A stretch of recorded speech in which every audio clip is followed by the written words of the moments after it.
to the Mean Machine Radio Show with Gregory Joseph on New Jersey, 88.6 WGAT, your ultimate destination for real people, real life, and pop culture discussions. Join us for insightful conversations, special guests, and a lot of fun every week. Don't miss out on the excitement. Listen to the Mean Machine Radio Show. Rock me, baby.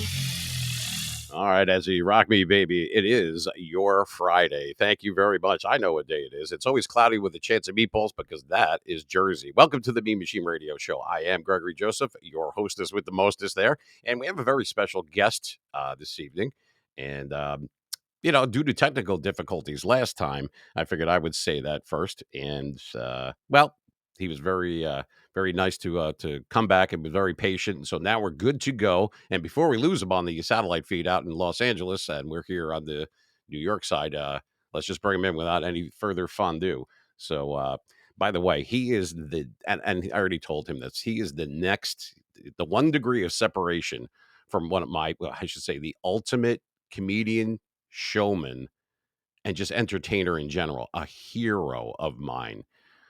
Was a man named Groucho Marx. And I don't think anyone will ever be able to touch him. I mean, he's just on a level by himself. Well, that particular man who unfortunately passed in 1977, I was a little kid. But prior to that, the last few years of his life, his personal secretary, his confidant, and just around him all the time, someone that would know the ins and outs and all the stuff that you think you know and that you probably don't know. His name is Mr. Steve Stoliar, and he is with us via satellite right now from Los Angeles. So let's bring Steve in, and there he is. Good afternoon, sir. How are you? I'm fine. How about yourself, Greg? I'm good. If I was doing any better, I'd be the same. So I guess we're good to go. Okay. I appreciate. If we're good to go, I'm going to go now. Yeah. All right. Nah, I'll tell you what. And welcome back. Like you heard in your introduction there, Groucho Marx was an absolute hero of mine. I don't think anybody, when I think wit, and I think just off the cuff, like I know people wrote for him, and we'll get to that. We'll get into all that, but he's just. I mean, if I'm in the crappiest mood ever, and I watch, I have to laugh because his puns, his mannerisms, his pantomimes, everything that he did was just. Verbally and visually funny. Yes. Yeah, I mean, not just the slapsticky kind of it, just the fact that he was way ahead of his time. I can only imagine what he would think about being in movies and stage now, but he was, I'm sure he's very sorely missed by a lot of people, including yourself. I know how close you were, but if you want to let our audience know here in the New York, New Jersey area, what type of relationship that you have, but, basically just tell us like it is. The floor is yours, sir. Well, like you, I was a big Groucho fan, and all I ever wanted to do was meet him and thank him for all the laughs. But I figured there was almost no chance of that because he was in his 80s and getting weaker due to a variety of health problems, and I was just this teenage kid. But through an extraordinary set of circumstances, I did not only get to meet him, but work for him inside his house for the last 3 years of his life. Initially 7 days a week because I just couldn't get enough of it because it was just this dream come true times 100.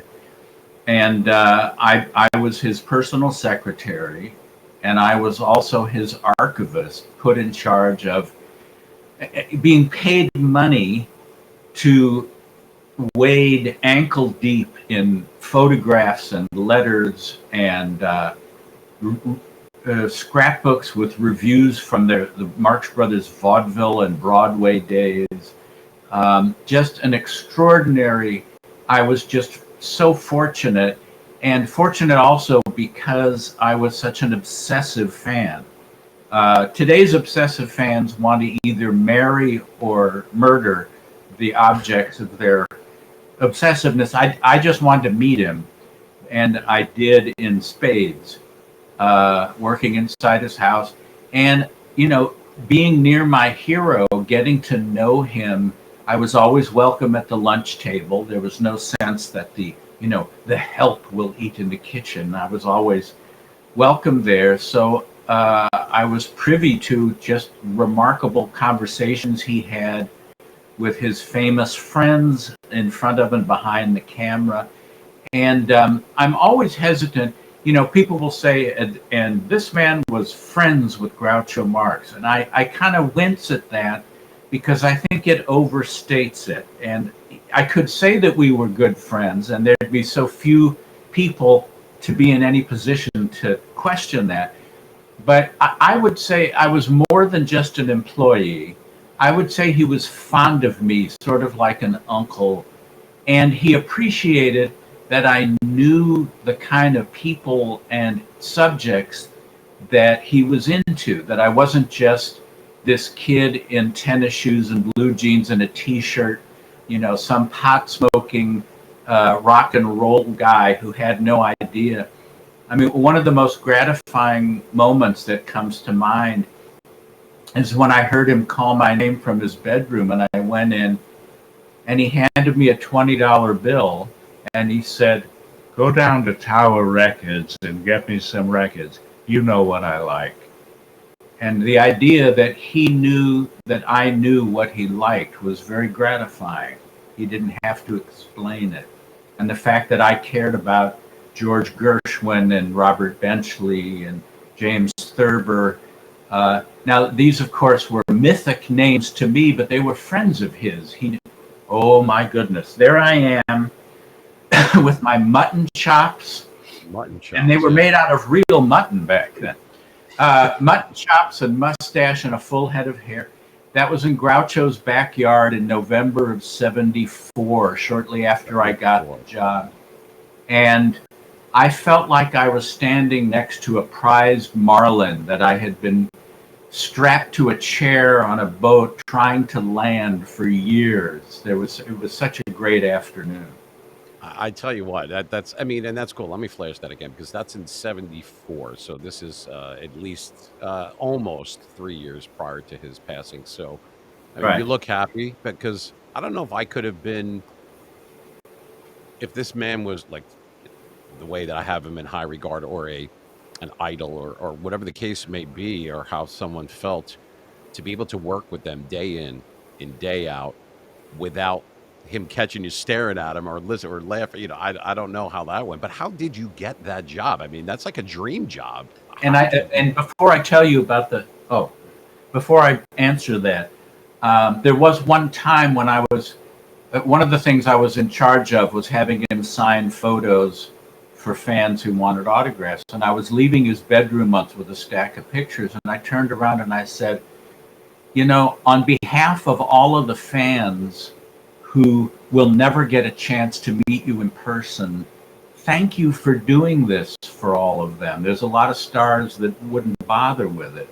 And he said, well, I consider it part of my job. Which, you know, I mean, here he was, a legend in his 80s and failing health, but he still felt like he owed it to the 1939 portrait of Groucho that I had him sign. When did he sign that? He signed that late, mid 70, 74. I took it in and I said, this one, this isn't for just a fan, this is for me. So if you could say something personal so people wouldn't think I just ran into you one day. And he said, what do you want me to say? I love you? Personal there. Yeah. And I said, whatever you want to say is fine. You refer to it as a dream job. In fact, in my case, it was literally, not figuratively, a dream job, because I was so obsessed with Groucho and the Marx Brothers that I would dream that I was meeting him, and they would be really vivid dreams. I remember one dream where I see him and I go up to him and I say, oh, Mr. Marx, would it be at all possible if you could, I would really, and he took a cigar out of his jacket and handed it to me, knowing that I was stammering to ask for a souvenir cigar. And then I woke up, and as the dream was dissipating and reality was sinking in, I thought, damn, it was so vivid. I was sure this time I was meeting him. It was so real. So, and I would hear stories about people saying, oh, I saw Groucho walking in the park with some friend of his or a nurse. Yes, he was with his little beret and his and I think, how can I be somewhere where he will be so that our paths can cross? Right. We had heard that he liked to go to Jacopo's Pizzeria in Beverly Hills. And so my roommate Daryl and I went there once, and they had a Groucho special on the menu, but I also know that, you could have gone to Cantor's Deli and they would have an Al Jolson sandwich, and he'd been dead for decades. So it didn't. And so I said to the waitress, does Groucho really come in here? And she said, oh, yes. He was in here, let me think, yesterday, as a matter of fact. He always comes in after we open and tries to pay with $100 bill, and he knows we can't make change. He's so funny. And I thought, why is he wasting his last days on a waitress at a pizzeria? It should be me. I should be the... So the way I got the job, in a nutshell, I suppose, there was and is a movie called Animal Crackers that the Marx Brothers made for Paramount in 1930, based on their Broadway stage hit of the same name.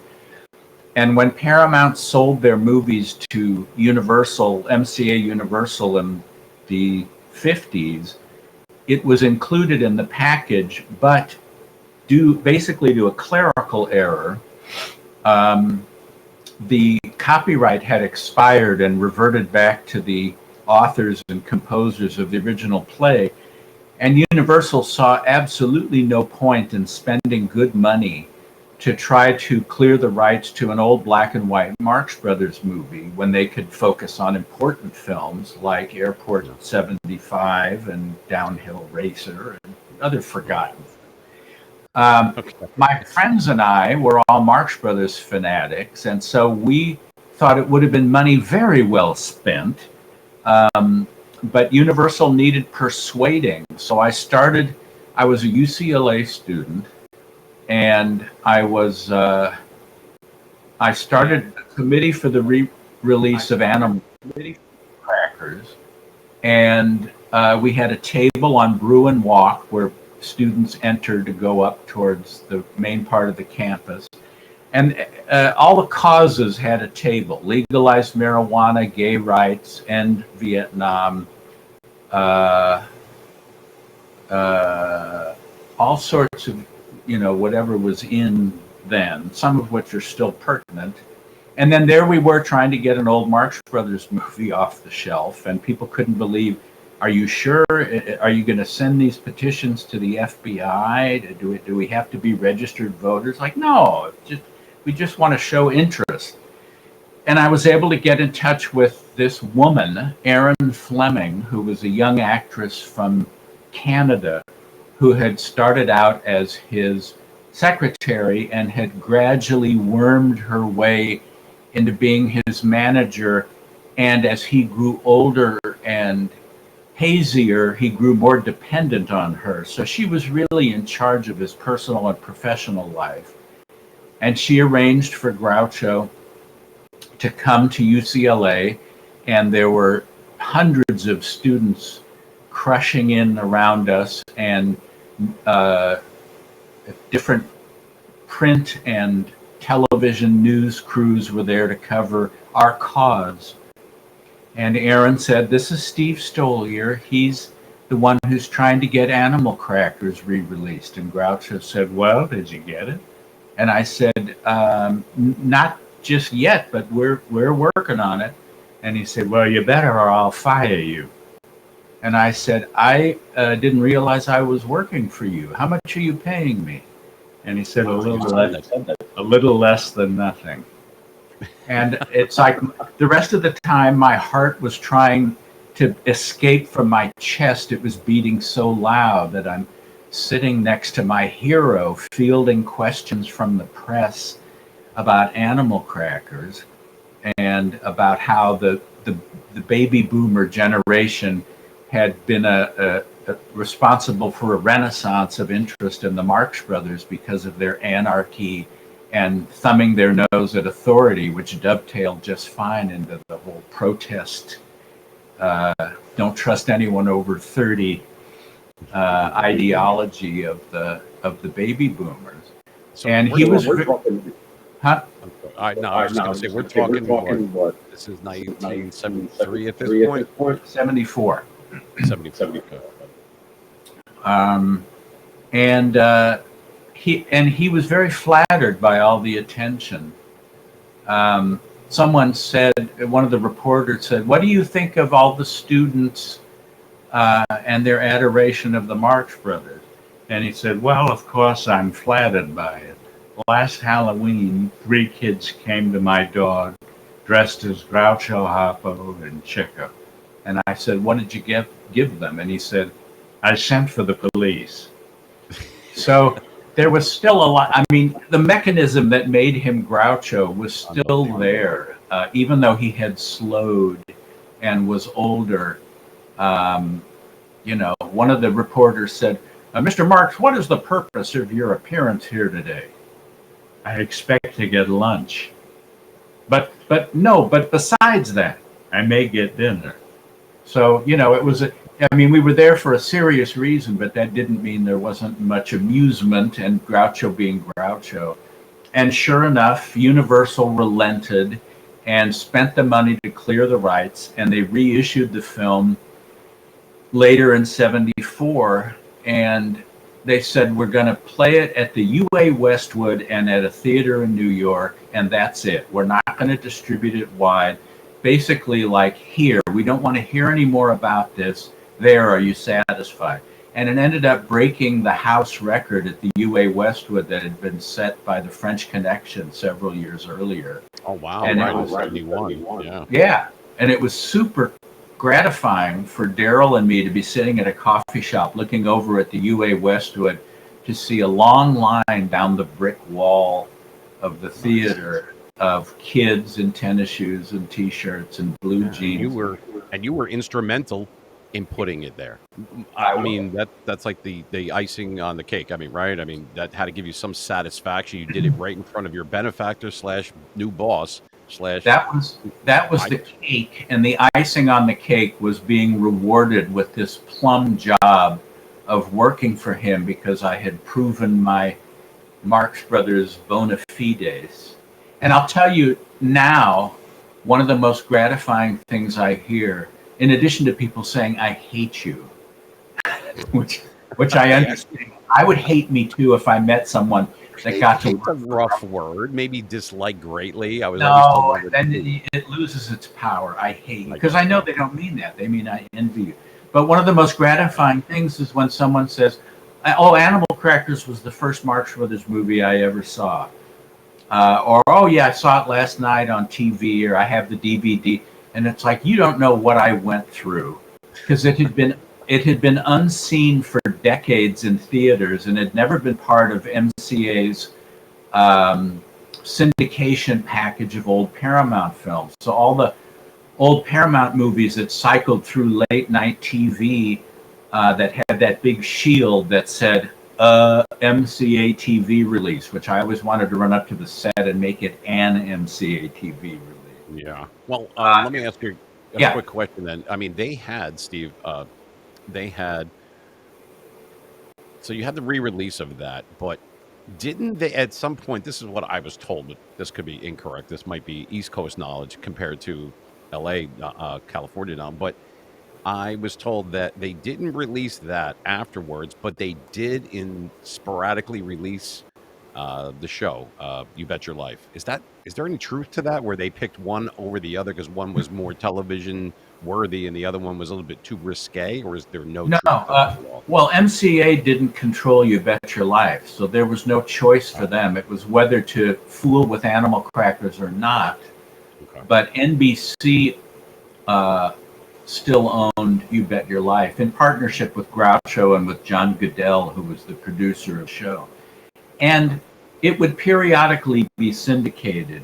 After the original episodes of the show ended in 61 or 2, but then it almost immediately, that's a misquote, it should be I would be in back of you.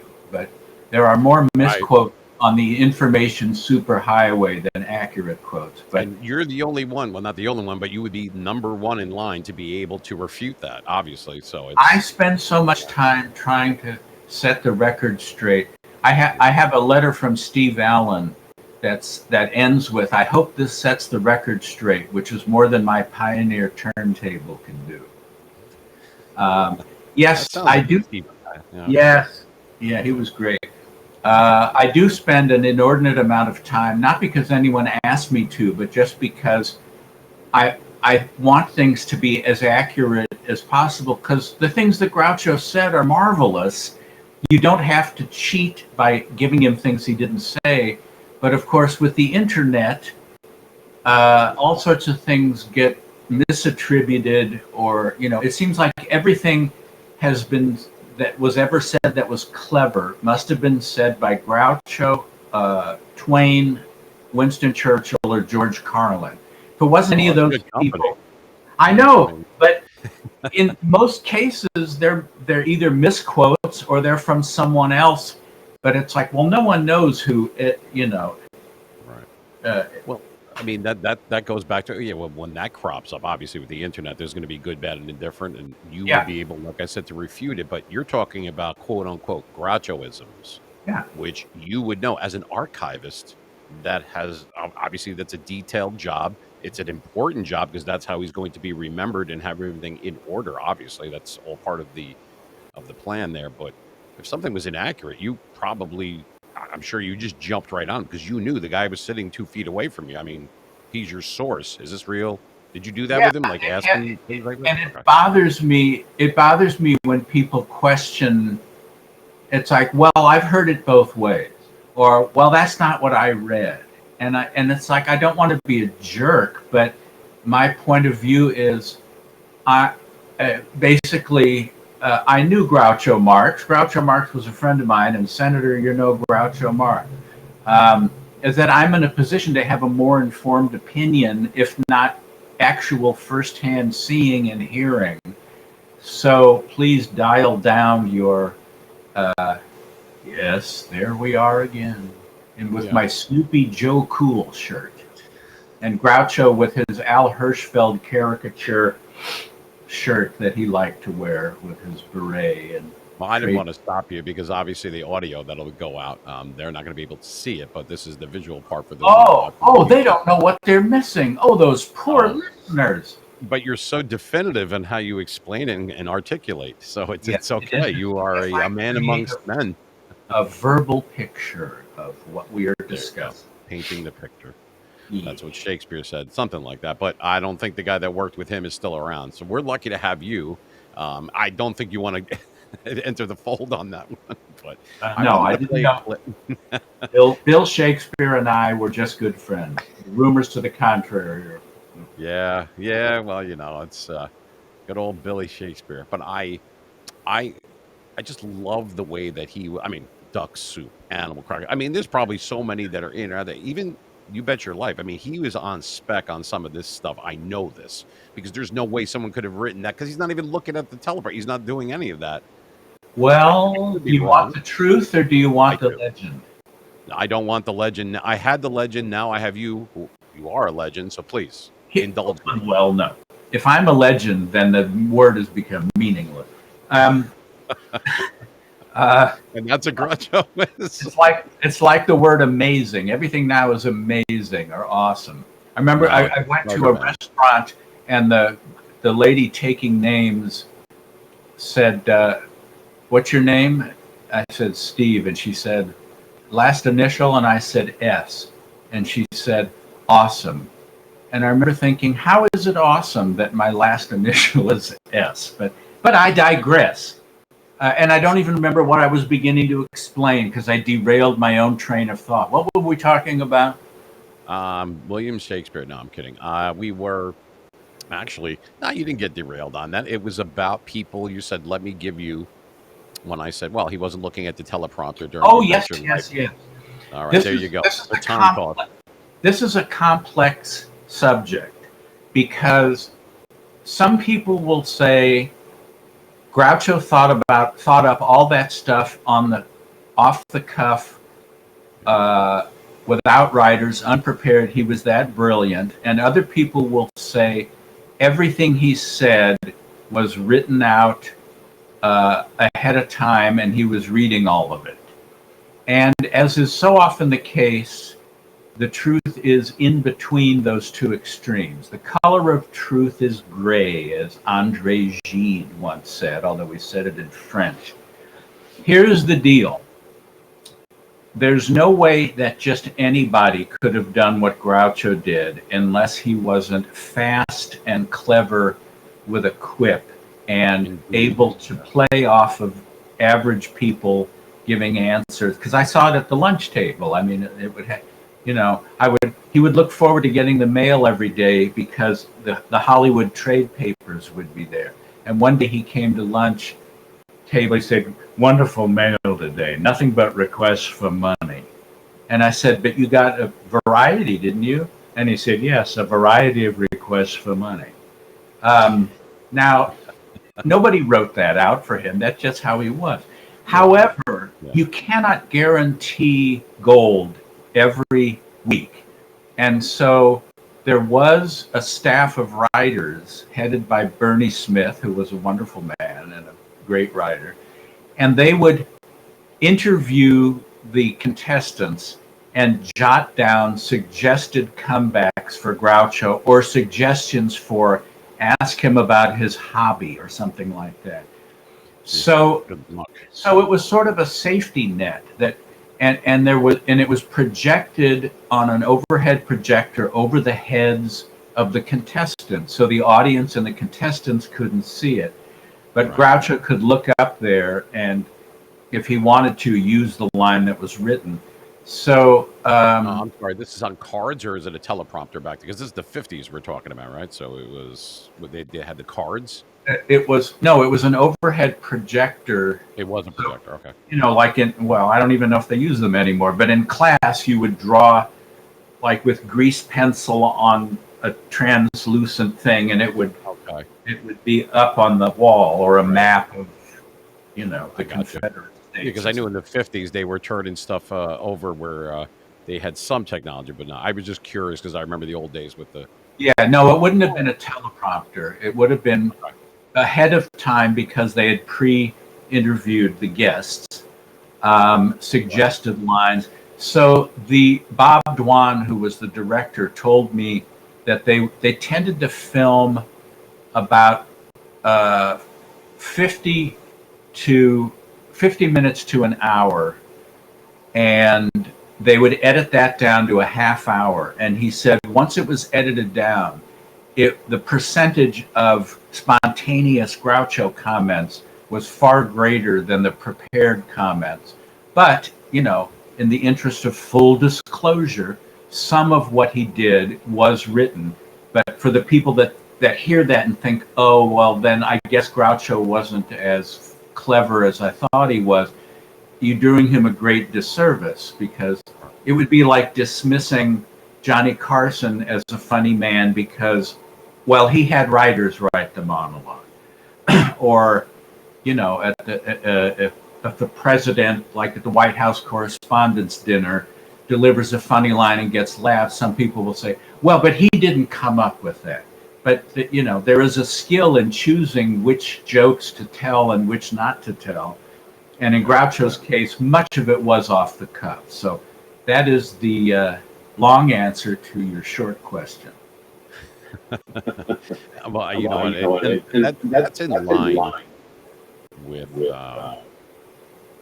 basically, I guess I kind of thought that, but when someone says, well, Steve Stoliar, he had a front row seat to all this, you literally had a front row seat to, you were at... You can't get front row and next to him at the lunch table. Yeah, that's what I mean. So you're literally at the inner sanctum. You're at the head table there. Now, I have a clip, and there's just so many good ones. They've already been checked out. They're all him. I made sure. Now I know that and you know what? You're right to do that, because if you're going to honor the man's memory, let's have it be accurate. I mean, I see so many coffee mugs and T-shirts and memes that have pictures of people dressed as Groucho that they're passing off as Groucho.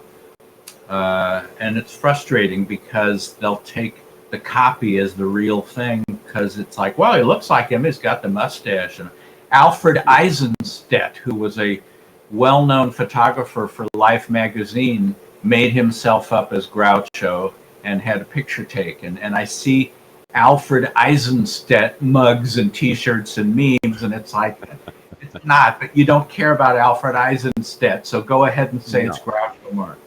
No, and that name doesn't get an awesome at the end of that one either. But, it should. Yeah, I know. That's just in lieu of not being having a large vocabulary on that poor lady. I don't know what happened. But this one is, it's a little lengthy, but I think we owe it to him because when will I ever have a chance?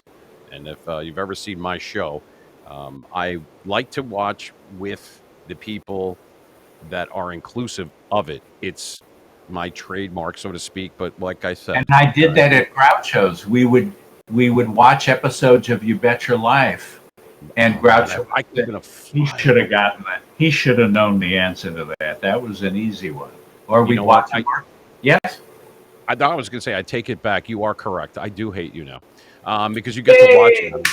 I finally got mission accomplished. No, I'm kidding, sir. But it's the fact that good for you. I'm glad that somebody like you that could actually appreciate it, not someone go, who? Because then you got to off yourself because you'd be like, well, the one person should be a fan. There were nurses and then reporters would come and interview him just because it was an assignment and they really wouldn't know much about him. And I would think, what an insult to this man that he's wasting. Right. Well, one of them actually said, what are you doing with your time, Mr. Marx? And he said, I'm wasting it talking to you.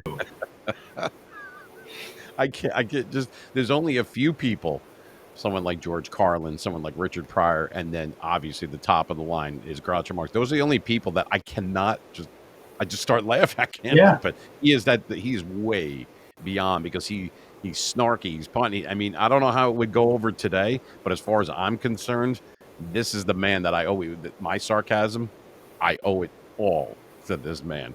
So I'm going to play the clip. It's a little bit longer, but we will watch it, and I'll mute my mic, and I'm going to end up laughing, so I got to mute my mic. So here we go. I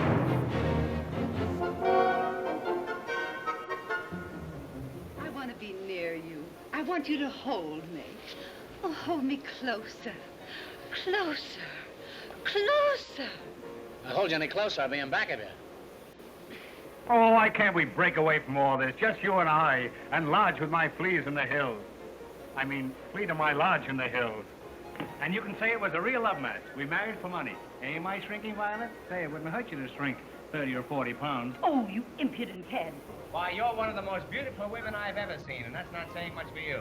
Why don't you marry me? Why, marry you? You take me and I'll take a vacation. I'll need a vacation if we're going to get married. But you're the man I've been dreaming of. What do you eat before you go to bed? Yes, I don't think I've ever seen 4 more beautiful eyes in my life. Well, 3 anyway. I could dance with you till the cows come home. Yeah. On second thought, I'd rather dance with the cows till you come home. Huh. I mean your eyes. Your eyes. They shine like the pants of a blue serge suit. What? I welcome you with open arms. Is that so? How late do you stay open? Why, I've never been so insulted in my life. Well, it's early yet. He's had a change of heart. A lot of good that'll do him. He's still got the same face. I hadn't intended to make a speech at all, but you certainly succeeded. This lady is my wife. You should be ashamed. If this lady is your wife, you should be ashamed. She looks as healthy as any woman I've ever met. You don't look as though you ever met a healthy woman. What? Haven't we seen each other somewhere before? I don't think so. I'm not sure I'm seeing you now. It must be something I ate. Remember, you're fighting for this woman's honor, which is probably more than she ever did. Why don't you go home to your wife? I'll tell you what, I'll go home to your wife, and outside of the improvements, you'll never know the difference. Can you sleep on your stomach with such big buttons on your pajamas? So, you didn't think I was a real detective, eh? If you're a detective, I'm a monkey's uncle. Keep your family out of this. Oh, please.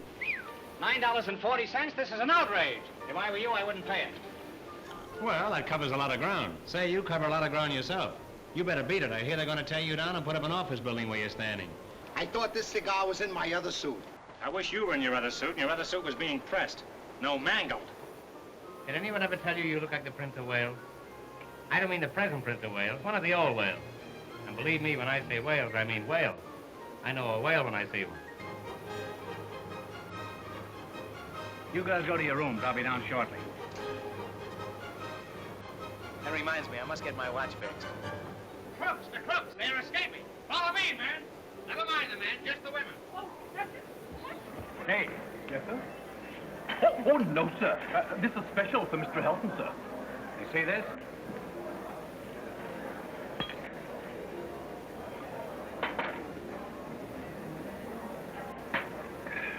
Come back in a half hour and I'll give you another look at it. Can you tell me the price of this bed? $8,000. Well, that's preposterous. I can get the same bed anywhere in town for $25. Yes, but not with me in it. A lady's diamond earring has been lost. It looks exactly like this. In fact, this is it. I've been sitting right here since 7 o'clock. Yes, with your back to me. When I invite a woman to dinner, I expect her to look at my face. That's the price she has to pay. What experience have you had in a department store? I was a shoplifter for 3 years.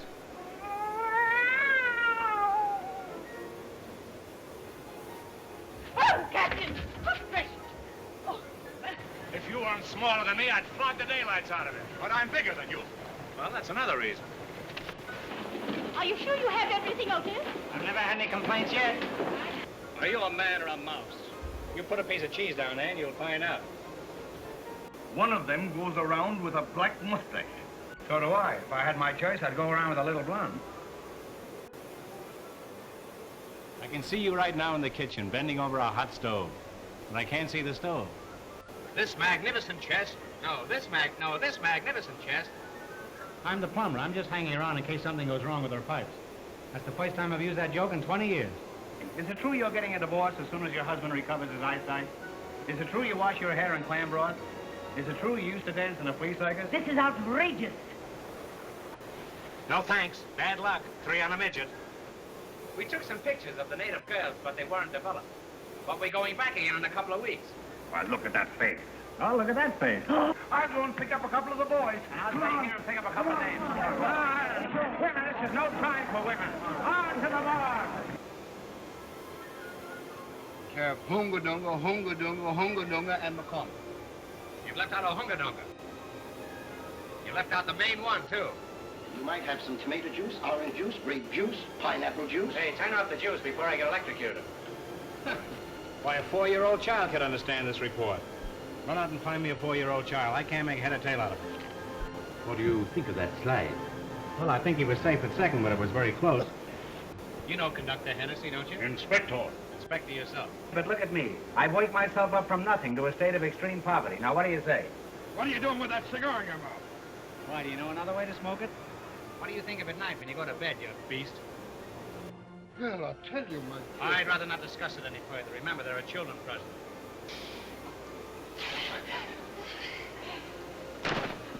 I'll see you at the theater tonight. I'll hold your seat as you get there. After you get there, you're on your own.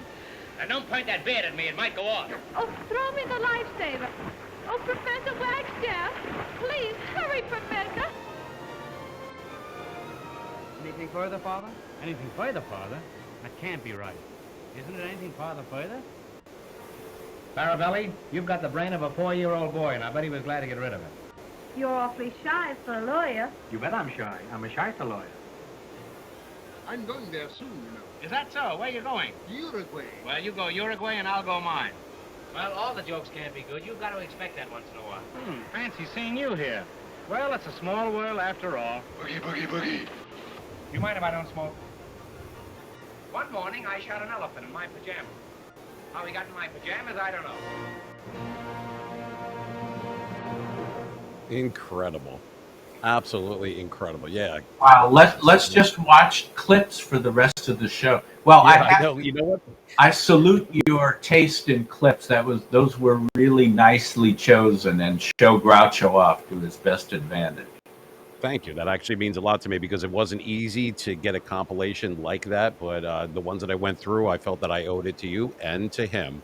And I wanted it to be perfect. And I mean that. That's not a ratings thing. That's, I wanted to do him justice. It was checked, double checked, triple checked. It is all him. And I'll tell you, even 50 years later, I still can't quite believe that I knew that man and also Zeppo. I look at them on the screen in their youth, in makeup and wardrobe and all that, and I think I interacted with those people, and it is still hard for me to say, "Oh yeah, sure." I mean, do you miss him? I mean, he was. Did you feel like? I mean, there had to be moments. I'm just speculating, obviously, but because that's all I can do. I was, you know, 7 years old when the man passed, but I I know that there's a couple of things, well, and it'll just be like a rapid fire thing, kind of, because number one, he not the same day, but didn't he pass away within a day or two of Elvis? Is that true? 3 days later, 3 days and later. I've never forgiven Presley for that because Yeah. uh, August 19th is when Groucho died. And because Presley's death was so unexpected, it eclipsed Groucho's death, so that it was sort of like, and 86-year-old comedian Groucho Marx died today. We'll have more coverage on how the death of Elvis Presley is impacting the world after these messages. Yeah, And right. Yeah. and it was like, and there were letters in Time magazine, letters to the editor from Dick Cavett and Woody Allen, basically saying, was it our imagination or was there short shrift given to the passing of Groucho Marx? Yeah, that's a good way to put it, and they're both correct by saying that. In other words, what do you that's a euphemism for what the hell are you people doing? I would think. Well, I'm not going to take away from Presley's importance in pop music and pop culture. Of course and, not. He was 42, and so it wasn't expected, although I guess the people near him knew the shape that he was in. Well, supposedly he's still around in some circles. Well, yes. And Groucho had been in failing health, and there were, several false alarm scares in the road to his actual death where I thought, well, this is it. I showed up one day, it was just a few weeks into my 3-year tenure there, and I was finally starting to feel comfortable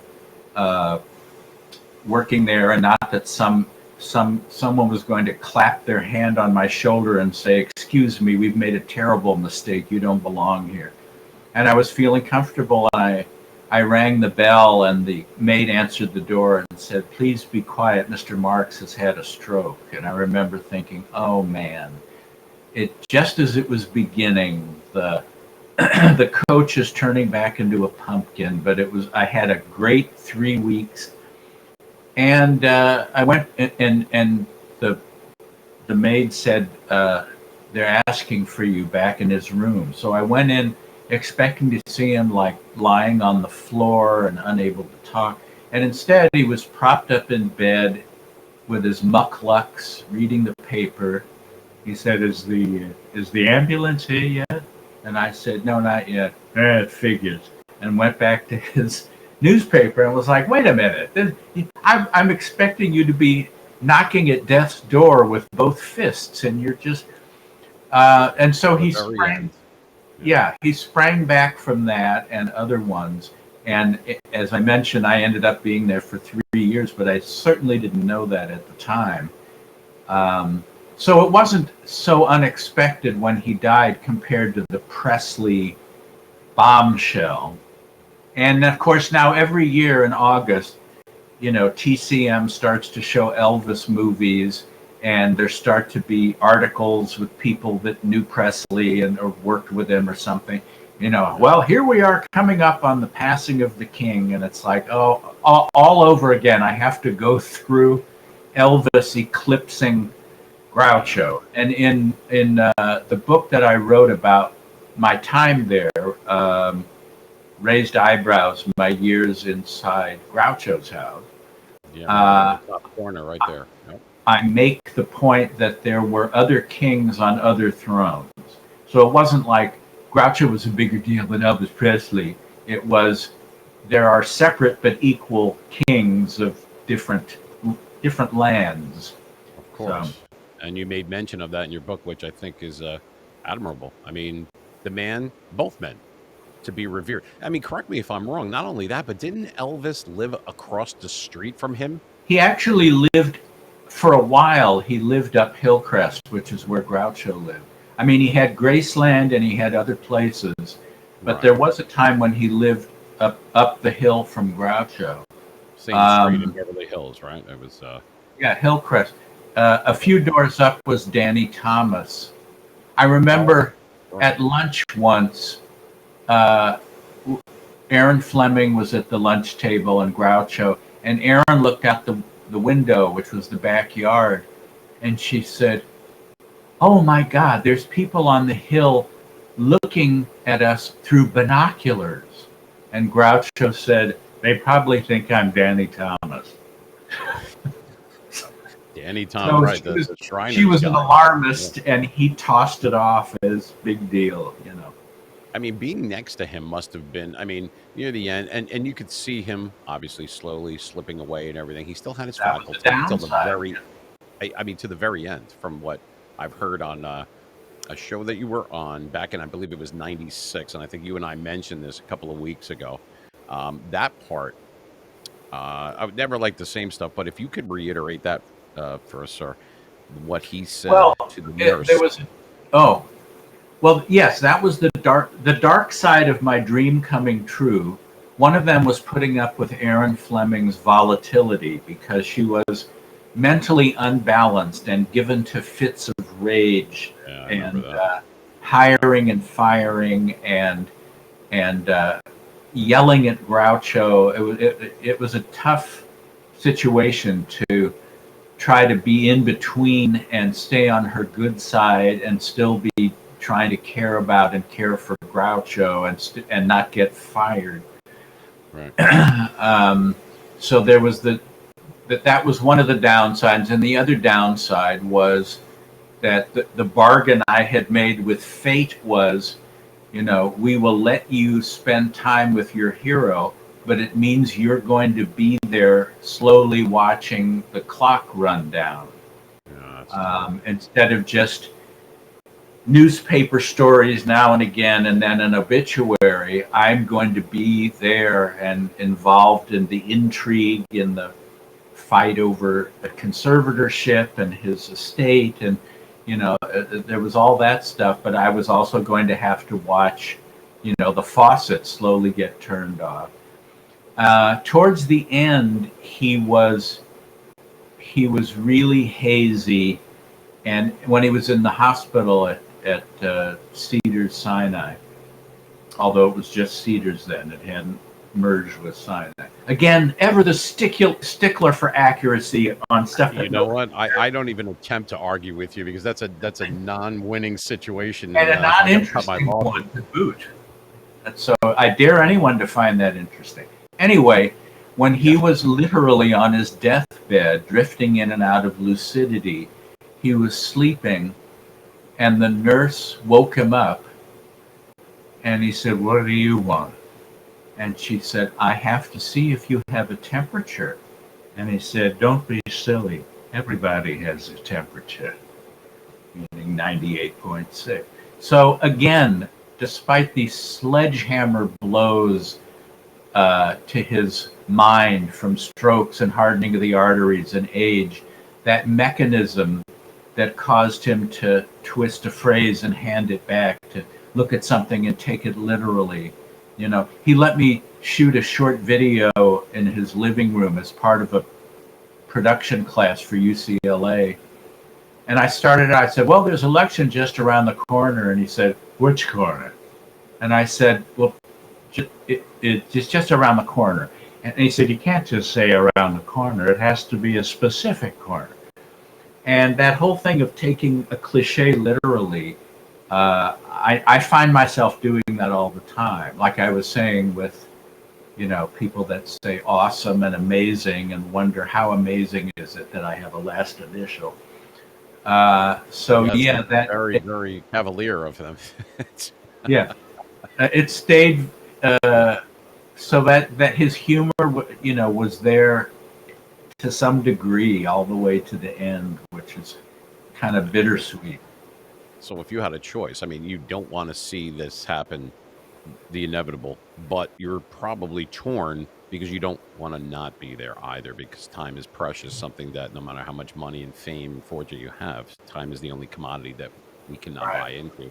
So I'm guessing if you had a choice, it would be exactly the way that you did it, if only for a little while longer would be the only caveat to that, I would guess. Yeah, I didn't want it to end, but that was selfish of me because, at some point, quality of life enters into it. At one point, he did say to someone, "This is no way to live." So he was aware of his diminishing, his body conking out. And it's sort of like, it's like that when you have a pet that's old and sick and you're thinking, no, I don't want to have it put to sleep because I don't want to be gypped out of even one day. But then you think if it's weak and old and not feeling well, it's selfish of you to want to do that. So yeah, I never wanted this adventure to end, and I never took any of it for granted. I never woke up and said, well, I guess I'll schlep over to Groucho's house today. I never knew what funny or shocking or fascinating thing was going to happen, or people. The people that traipsed through there, the people from the Groucho's writers, Maury Riskin, Nat Perrin, S.J. Perelman, one of the premier humorists of the 20th century, the people from his TV show, George Fenneman, and the writers and the producer, and Mae West and Bob Hope and George Burns and Milton Berle and Steve Allen and Jack Lemmon. And it was... These people are all coming over the house while you're there. Just, oh, by the way, someone get the door. It's... Bob Hope. Yeah, when George, this was before George Burns was in the Sunshine Boys. His best friend Jack Benny was in rehearsals for it, and it was only Benny's unexpected death from stomach cancer that George Burns got that role, which led to that whole renaissance in his career of doing Oh God and all those later films. But because I was a fanatic about the early comedians, the vaudeville radio movie guys, I certainly appreciated full well who George Burns was before Sunshine Boys. And I was nervous when the doorbell rang, and I answered it, and this little man looked up at me and said, "Hi, you want to live a long time? Become an actor. You live to be an old man like Groucho and me. Okay, let's eat." And he shuffled into the dining room. And I was able to witness these two giants of comedies of the 30s and 20s, and talking about vaudeville and arguing about whether it wasn't on 63rd Street because that was Keith's theater. You're thinking of the theater in Chicago, and it's like it was just an extraordinary. I told Burns that I had recently seen International House, which was a movie he made in 1933 with Burns and Allen and W.C. Fields at Paramount. And he said, I gave Fields a gag. It was about a coffee cup and a tea bag. And he used that in the picture. And I'm thinking, wow, just this offhand comment of mine about seeing the movie triggered this story about him giving W.C. Fields a gag for the movie. And that's what it was like over there. W.C. Fields.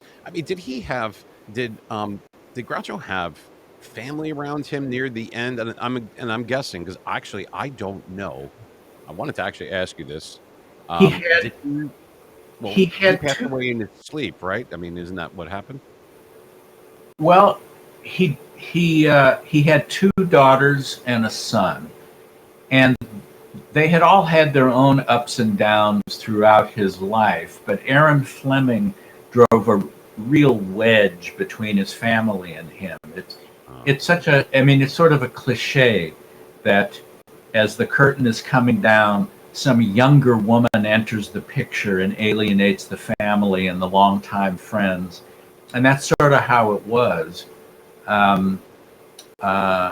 He stayed on best terms with his youngest daughter, Melinda, who's still around and lives in Northern California. And he used to she's bring still her out still with her. Okay. once a year on You Bet Your Life to sing and dance, which she said she really didn't want to do, but she did it because he loved to show her off to the audience. Well, he went quietly.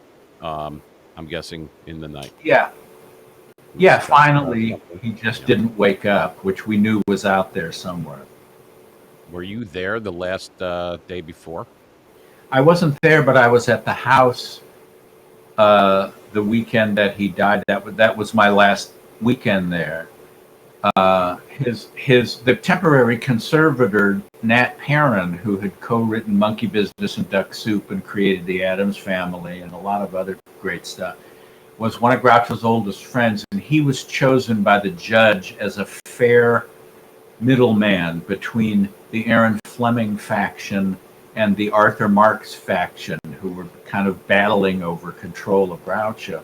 So he had asked me to stay there on weekends to supervise the people visiting Groucho so that they didn't clash because there was such animosity between the two groups. So my last weekend was the weekend after he died, and I was, fielding phone calls. And I remember one of the phone calls was from Betty Comden, who was half of the writing team of Betty Comden and Adolph Green, who wrote the screenplays for Singin' in the Rain and The Bandwagon and a lot of great Broadway musicals. And Betty Comden said, "Is Aaron there?" And I said, "No." And she said, "Is Arthur there?" And I said, "No." And she said, "I don't know who to console." And for want of a better answer, I said, "I guess we should console ourselves." That's how it was, because there had been this bitter split towards the end. And so there wasn't there wasn't like a memorial service where people were able to come and share the general public.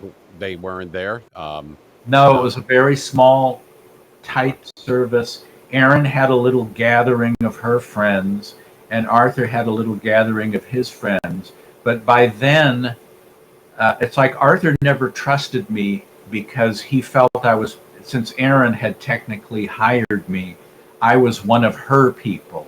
And Erin soured on me after I gave a 3-day deposition in the midst of the conservatorship battle, where I didn't savage her, but merely being honest about how she treated and mistreated Groucho and the household showed that even though I will forever remain grateful to her for having hired me, because none of this would have happened if she hadn't done that, that does not obligate me to a blind loyalty where I would lie or suppress the truth to protect her. So when Groucho died, neither faction was really particularly warm towards me, only Nat Perrin in the middle. And we were left to lick our wounds, on our own and get on with our lives. And Groucho was, how old was he when he passed? 86, a couple months short of 87. Wow. So, I mean, one could say, a casual observer, maybe someone who, I don't know how that could be, but somebody that didn't know who he was. I'm talking about back then. The fact that he lived to be that age, I mean, that was pretty good for back then. I mean, the other thing is, I've been such a history fanatic my whole life. I mean, I've loved paleontology and archaeology, and also just American and world history. And the idea that I was sitting at a lunch table with a man born in 1890 blew my mind. I mean, Queen Victoria still had 11 years left on the throne when Groucho was born. His firsthand memories went from before the Wright brothers to after the moon landing, which is mind-blowing. I asked him once, "How far back do you remember?" And he took a moment, and then he said, "I guess the Spanish-American War." That was 1898. He would have been 7 or 8 years old. He was this living time capsule, in addition to being the only Groucho, and, as I say, someone who was personal friends with W.C. Fields and George Gershwin and Irving Berlin and Thurber and Dorothy Parker and these mythic figures that I picture in black and white in 2 dimensions, and he knew them. So, yeah, it was just for a history buff, he was a great. It was a great get for me to be able to hear him. He told me about when the Marx Brothers were touring in their first Broadway hit, I'll Say She Is, in 1923, and he said they were playing a town in a building, in a theater that had an aluminum roof, and it was raining the night of the performance. And earlier in the day, President Harding had died unexpectedly. And he said, nobody was in the mood to laugh. He said, my brothers and I were doing our act on the stage, but all we could hear was the sound of the raindrops hitting the aluminum roof because no one was laughing. And it was such a vivid tableau that he brought to life from 1923. Just because I asked. That's amazing. I have 2 things that I wanted to make to clarify for not only our audience but for my own for my own well-being, as far as knowing that you're probably the only one that would know this stuff. There's 2 things. Number one is my personal one, where I wanted to know, you're not going to know every Grouchoism, but I want to make sure that even if it's maybe not verbatim, but I have it close, because it's absolutely one of my favorite ones, and I want to make sure. So let's see. I didn't come here to get insulted. Oh, where do you usually go? That was him? Is that correct? First of all, no, I don't think it was. No. I mean, there's the clip you showed from a day at the races, right? Which is, I've never been so insulted. Well, it's early yet.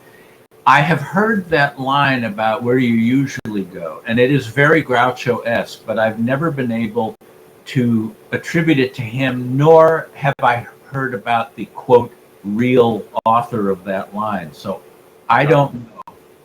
All I can give it is a solid I don't know. A solid I don't know from Steve Stoliar is better than most people's stuff, so I'll take that as a wrong answer. Yeah. Well, hey, look. You know what I mean? If I'm going to be wrong and you're going to be, let's say you're wrong, I'm in good company, because you're never wrong about this stuff, or very rarely, I should say. Well, and you're going back. This is a long time ago. I mean, this is more than 40-something years ago. I know. The fact that it was 50 years ago, it just astonishes me. But here I am with most of my wits about me, literally. Most of them. Most of them. Well, the ones that count anyway. It's early in the week.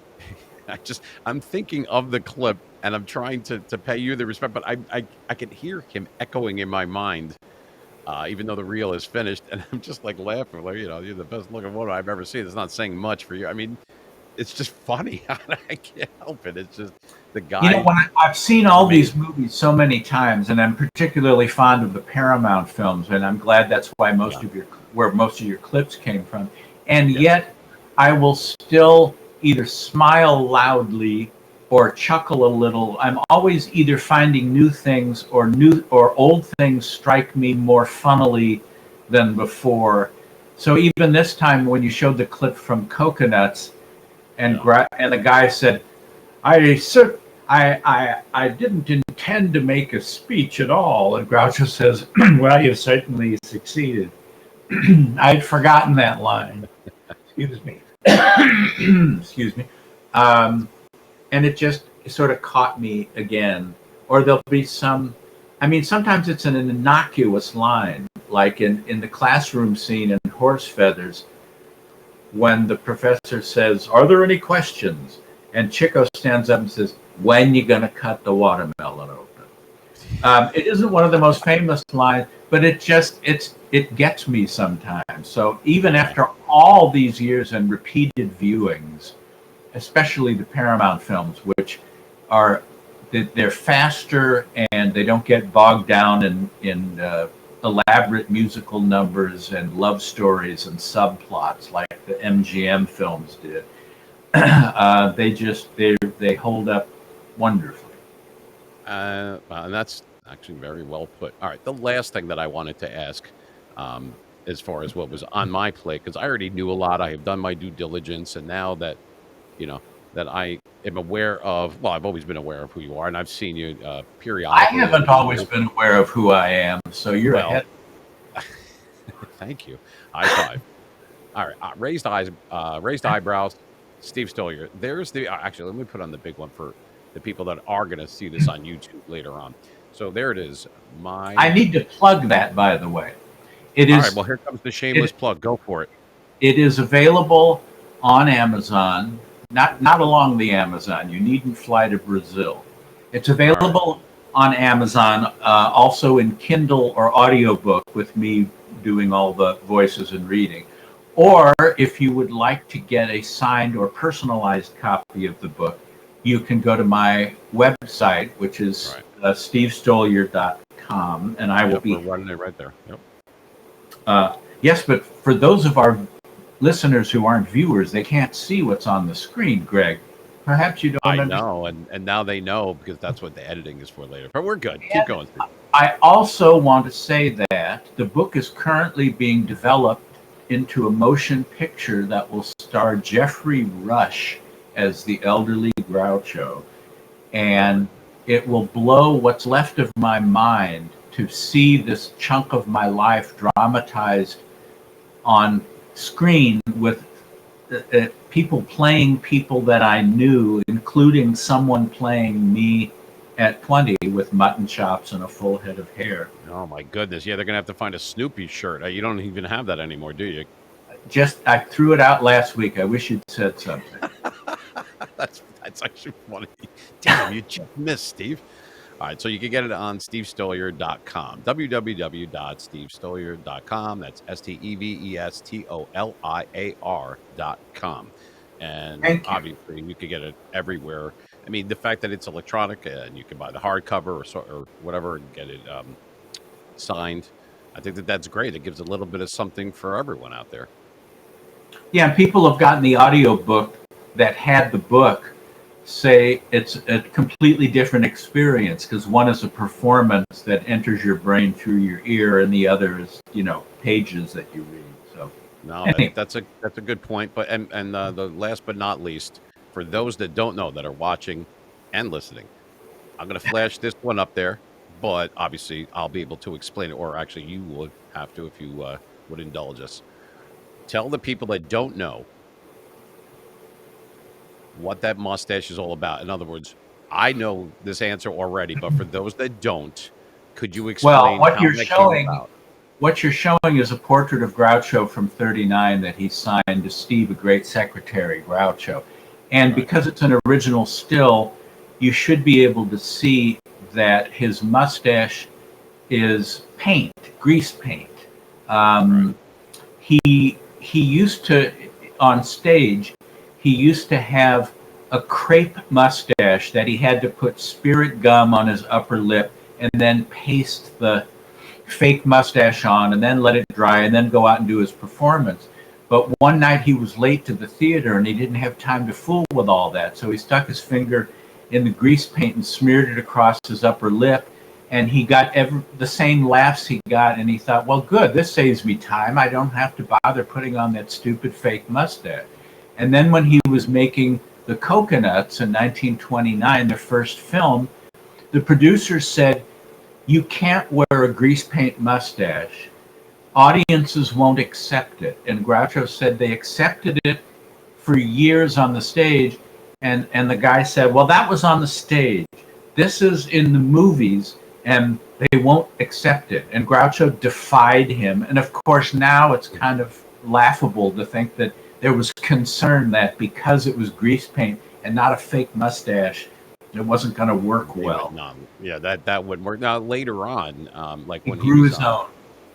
Yeah, well, that he had the best of both with the grease paint mustache because when he was out of makeup, he was virtually unrecognizable. So he could walk among people or dine in a restaurant or be on a train or an airplane, and people wouldn't pester him. But if he wanted the recognition, he could it's like he was part of a group called the Hollywood Victory Caravan that went out by train city to city in 1942 to sell war bonds for America's war effort, World War II. And he did talk about when all the celebrities would get off the train, there'd be all these cheers, and then he would get off the train and there wouldn't be anything. So he would go around to the back of the train and then put his grease paint mustache on and come out again, and then there'd be cheers. So he could turn it on and off. Then in the late 40s, when the Marx Brothers team broke up, and he realized that he's pushing 60, and the guy with the grease paint eyebrows and mustache is getting old. He grew his own, and that's what we saw on You Bet Your Life and in his later years. Correct. So he was recognizable, but he wasn't trying to get away with this outrageous clown. It's kind of his trademark. I mean, his, and it was real big. Excuse me. And obviously, I mean, it was more, pronounced and more demonstrative than having a regular mustache. And you're looking at it and it's like, well, that's not Charlie Chaplin's thing, and it's not nobody that I've ever seen before, maybe since, but before ever did that. He pioneered the grease paint mustache. That's all his. And then that's not such a bad moniker to have, I would think, because think about it. I don't think anybody's ever done anything like that. Nobody. That's his, whether he meant to or not. I think that's pretty cool. I mean, you would be the one that would know, and that's why. Bobby Clark of Clark and McCulloch had grease paint glasses. He drew the circles around his eyes and drew the lines to his ears. And that was his look. He had a sort of a pork pie hat and a cigar and grease paint eyeglasses, but not a mustache or eyebrows. But no, offhand, I can't think of others who did that. And they would have been accused of ripping off Groucho, which they do anyway.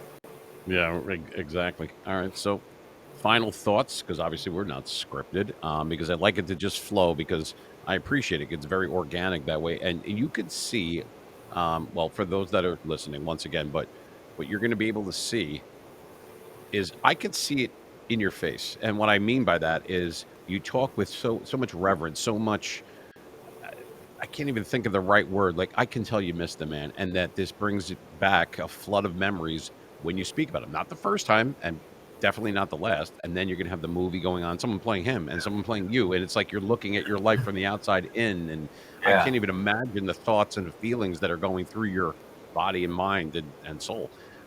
But the fact that you will always, always be 1 degree separation away from the great Groucho Marx. Not bad, Steve. Not bad at all. I was very fortunate. And like I said, I never took any of it for granted. And I'm so glad that I knew who all those people were ahead of time. Because I don't know if you've had the experience of meeting someone famous, but you're not all that sure. And then later on you think, is that who that was? Oh, man, I wish I'd known. Yeah, but instead, it's like, he would bring me in to meet his writers, and they would be thinking like, you have no idea who any of us old Alta cockers are, do you? And my brain was like a Rolodex would flip to the card. No, you're Nat Perrin. You co-wrote Monkey Business and Duck Soup. You're Irving Brecker. You wrote At the Circus and Go Away. And it was like, wow, this kid knows this stuff. So I met him. He knew what Duck Soup was. That's amazing. Yeah. But it was at the peak of my obsession, so I was really able to drink it in and appreciate how lucky I was, instead of looking back and going, I wish I'd asked him this, or I wish I'd known he was in that, or I did all right. Yeah, you definitely, without a doubt, sir, that you did. Now, you've archived everything a while ago, and everything's in there. His, I want to say his, obviously, Groucho's, not his belongings, but basically I don't know what you would call it, part of the estate, whatever the case may be, where people go for factual finding on about this and about that, and where is that stuff? You don't have to give me a specific location. The memorabilia was collated for donation to the Smithsonian, and much of it is there. Although certainly, certain things were held back by family members. And frustratingly, I see some stuff cycling through auction houses and eBay. And I remember seeing them on Groucho's shelves, and it kind of breaks my heart. Also, after Groucho died, there was an estate sale that no one told me about, where a lot of the stuff that was considered negligible was just sold like a garage sale. Because I was in a bookstore in Hollywood, and there was a book of the Paris Review profiles of writers that George Plimpton did. And the one that had S.J. Perelman in it had been given to him by Dick Cavett. I opened up this book, and it said, "To Groucho with love from Dick Cavett." And I had looked at that on Groucho's bookcase. Groucho enjoyed the fact that I appreciated the books. He said, "You can borrow any of my books. Just make sure you bring them back." But I said to the bookseller, this was Groucho. And he said, "Yeah, they had an estate sale shortly after he died. I picked up a bunch of stuff." And it just, that's one of the things that hits me emotionally, is when I'll see something from his house and know that it's just a commodity that gets bought, sold, and traded. And, And this would be the one time, I would guess that this would be the one time where you were hoping that would be a fake. The one time and one time only that it wouldn't be accurate. I mean, it sounds to me, it's a yes or no question. Did you love the man? Yes. Loved, admired, and it was gratifying that there was a certain amount of affection back. That I'm sure he loved you too, I was Steve. out of There's town. no way. I was out of town once, and the cook, when I came back, the cook told me that he came shuffling down the hall and looked into my office and said, "Where's Steve today?" And she said, "Oh, he had to go out of town." And he said, "He really knows what he's doing." And I thought, wow, an unsolicited compliment from him. Unsolicited, yeah. Because I wasn't there. She had to tell me. I mean, he probably appreciated, and I hate to say probably because I don't know, but he probably, or most definitely, I would have to say now that I've spoken to you in length, that not only did he love you, but he was giving back. He knew with one eye closed that you were a fan, and he fed into that, but he didn't make you feel uncomfortable where he was here and you were there. He treated you as a friend, as someone that's helping him, someone that revered and was like to be around him sincerely, not just for traipsing through like a lot of people did and let's argue in court about his estate and let's do this and let's, No, as I said, you had a special spot. It was more than just an employer-employee relationship. And he was comfortable with me being there. He liked having me around. And, there was a certain affection, but it's still difficult for me to say we were friends because I feel that oversteps what it was. But it was more than just a guy who worked there. I think it was beyond friends in a ceremonial, I mean, if that's even a word. Well, I was looking after his well-being in the last days, and that he was unaware of that. That was probably my greatest contribution, was in keeping him as comfortable and running as smoothly on those weekends when I was having to referee the different factions, and yet he remained unaware that was going on in the rest of the house. So I would have to disagree with you on that. That's the only point I'd have to disagree, because I think a man of his intelligence, even though it was near the end, I think he knew that you had his back. I don't know. I think we'll he did. Never I mean, the guy know. wasn't stupid, Shrouded in mists of time. Well, if I was a betting man, and I am, I would bet that he didn't say anything, but he just assumed that you would, because of the relationship, more than an employer-employee thing. Yeah. And kind of falling in between, not family, not employee, kind of in that middle ground there. And that's a great place to be, because that's better than anybody else had during and at the end. You had a front row seat to the greatest comedian, entertainer. I'm in awe of that man because there'll never, ever be someone like him. Maybe someone like him, but there's obviously only going to be one him. And you had the front row seat, Steve. My hat's off to you because I respect the fact that you were able to get a job done, cared about him, had nothing to do with the paycheck. After a certain time, it was just because this is my hero. I got to take care of this guy. It's incumbent upon me to make sure that he's going to be as good as he can be for as long as he can be. And you took that, grasped it with two hands. And I and a lot of my listeners, I'm sure all of them, appreciate you for what you did. And I say thank you. Nice of you to say that. Well, I mean it. Anybody that knows me, which if you get to know me, I say what I mean what I say. I do mean that because it renews my faith in the human, human nature, basically. It's not always about what we can do for you. It's about what can you do for another human being. And this man was just fantastic. There's no, I can't even think of a good enough word to describe. We're talking about Groucho Marx here. It's just, it blows my mind. I don't get blows starstruck. my I mind. had plenty of them. And I was there. And I talk to people all the time. I have for over the course of the last 30 something years. He would have been one of the ones, guaranteed, that I would have been starstruck. I would have been like, I wouldn't even be able to talk at all. I'd have to point at my face to get it to speak. But it was the fact that you were right there. I'm glad if somebody was able to. I'm glad it was you, Steve. That's pretty. That's very nice. That's nice. And I look forward to when they're going to do this movie.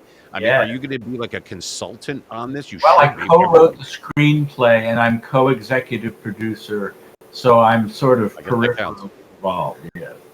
Well, that'll come out. That'll come out to La La Land, and that'll come if you'll have me. We'll have some popcorn, and we'll do it just the way that he said. And you just sit there like the old vaudeville days and just kind of enjoy the show, be in the moment. I'm there. All you got to do is invite me, and I'll be there because that man deserves it, and he deserved you. And I appreciate you being here and talking to our audience because my pleasure. He was one of a kind, and so are you, sir. Thank you very much, ladies and gentlemen. Steve Stoliar. You can get his book. Let me, for those that are watching, we have it up there. Raised Eyebrows. What a perfect name for that, by the way. Yeah, you're pretty good at what you do there, Steve. Not that I ever doubted that, but that's pretty cool. And it I don't know, it just sticks out. Like the cover of the book, they did a nice job. Whoever put this together. And Drew Friedman is the artist that did the front. He does fabulous. His drawings are more real than photographed. There is one last thing that we'll end it with, and I'll try to pay homage the best way that I can. And I do remember, now I don't know if this is a Grouchoism or not, and I'm praying that I get this right because it's impossible to ask you ahead of time. It takes away from the speed of it. But if he said something, I'm paraphrasing here, but if he said something like die, well, that's the last thing I'll ever do. Did he say that? No. And you could have lied for our audience, Steve. But thank you for what an ad-lib. I'm like Mr. Memory in the 39 Steps. I'm compelled to answer the questions asked of me. Well, that would have been awesome if he did, because that sounds like something, what you alluded to earlier. It might not have been him, but it sounds like something that it's Groucho-esque. And sometimes that's good enough for me because that's him in a nutshell. There we go. So you have it. It's Raised Eyebrows. So we'll put the bigger one on here like I promised. That is the book. It's on Kindle. It's an ebook, so you could get it that way. It's on Amazon. It's all over the place. If you want a signed copy of it, actual book, an actual it's hard copy, right, Steve? Actually, it's paperback. It's paperback? Okay. So you could get a signed one from the man himself here, Steve Stoliar, at www.stevestoliar.com. That's www.stevestoliar.com. Wanted to thank you again, Steve. I appreciate you. And sure. I know Groucho would be proud of you. I'm positive. I'm just hoping one day maybe he'll be proud of me. He was an awesome guy, and he's got a great soul. I'm sure he's smiling at us right now. Ladies and gentlemen, Steve Stoliar, thank you very much, Steve. Rock on, baby. We will talk to you soon. All right. I enjoyed it. Take care. So there you go, ladies and gentlemen. I was really, really I look forward to all of my interviews, the ones that I conduct on my own. And the Steve Stoliar one, though, gentleman that you just listened to and that others will watch later on, that was important because Groucho Marx wasn't just any comedian or someone that passed away and we're paying homage to, or we're just trying to be correct about this. We're talking about Groucho Marx here. I mean, the bar was set so high by him. I wouldn't even be able at 100% of somebody else can't even get to 50% of Groucho. That's how great, for use of a better word, I believe that the man was. Way ahead of his time, witty, sarcastic, snarky, puns, everything that he did. He was, I mean, I couldn't even stop myself from laughing because he was that good. He was that good. And I only wish that I could have met the gentleman, but the gentleman that I just spoke with, Steve, he had that front row seat. He was in the inner sanctum. And I know before he said, you're going to hate me now because I did that. I don't hate Steve. And I'm relatively sure he could hear me. I applaud him. He's a good man. And I'm glad that Groucho had him in his life. And I'm glad that Groucho was in our life. And that's all I could say about that. One of my definite heroes. So I wanted to thank everybody that listens. This is the Mean Machine Radio Show live from the Great Garden State right here at 88.6 FM. I am Gregory Joseph, and you will be able to catch us anywhere. You could drop us a line. It's Gregory Joseph at meanmachineradio.com. We have all of the different, we've got TikTok, Instagram, Spotify, Amazon. I mean, we're everywhere. Of course, our YouTube channel, the Mean Machine Radio Show, and you can find us on Twitter, X, and of course, the Gregory Joseph at meanmachineradio.com. You will catch this and other interviews that we have as we continue on with season 2. And it just seems like we just top the next person after the next and after the next. But this was an important one to me. So I, once again, not to be repetitive, but I have to be, a special thanks from me, the Mean Machine, Gregory Joseph, to Steve Stoliar, spending time in his life to talk to me, to talk to us. It meant a lot to me. And I hope he knows that. All right. So once again, take care, say a prayer. And if you can't be good, be mean. This is and has been the Mean Machine Radio Show. We will see you and talk to you very soon. Good night, everybody. Okay, let's go. Tune in to the Mean Machine Radio Show with Gregory Joseph on New Jersey, 88.6 WGAT. Your ultimate destination for real people, real life, and pop culture discussion.